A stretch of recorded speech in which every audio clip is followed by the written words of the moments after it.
नमस्कार सगळ्यांना, स्वागत आहे माझ्या व्हिडिओमध्ये. तर आज मी रताळ्याचे तिखट काप बनवणार आहे. तर इथं माझ्याजवळ अर्धं रताळं होतं, ते स्वच्छ धुवून घेतलं आहे आणि आता त्याची साल काढून घेते. मोठं रताळं असल्याने मला थोडंसं जड जातं आहे.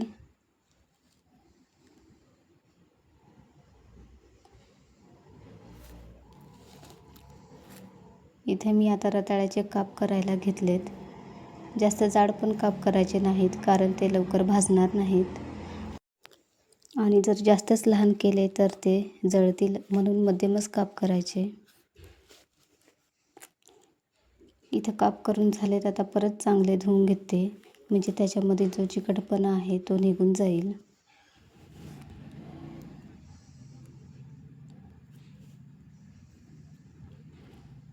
आता स्वच्छ धुवून त्याच्यामध्ये मसाले टाकते. इथे मी गरम मसाला टाकला, थोडीशी चटणी टाकली, हळद टाकली थोडीशी.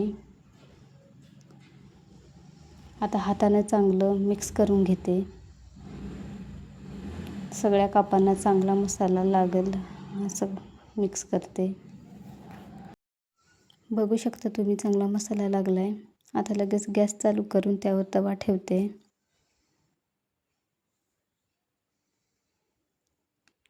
तवा गरम झाला की त्यावर तेल सोडायचं, सगळीकडे तेल लावून घ्यायचं.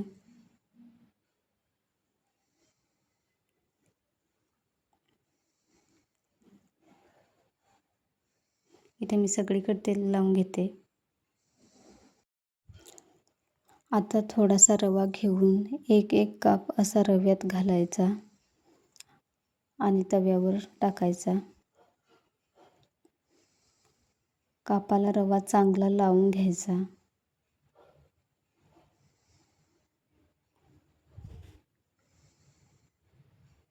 इथे मी एक काप तव्यावर ठेवते.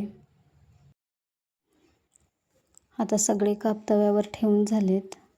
आता वरून तेल सोडते.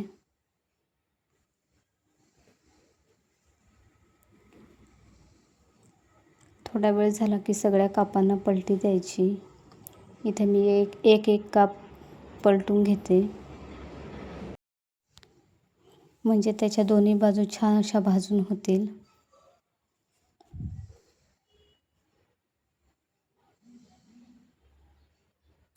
सगळे पलटून झालेत आणि इथं काप छान तयार झालेत. आता खायला काढून घेते. तर कसा वाटला आजचा व्हिडिओ कमेंटमध्ये नक्की सांगा आणि चॅनेलला सबस्क्राईब करा. थँक्यू.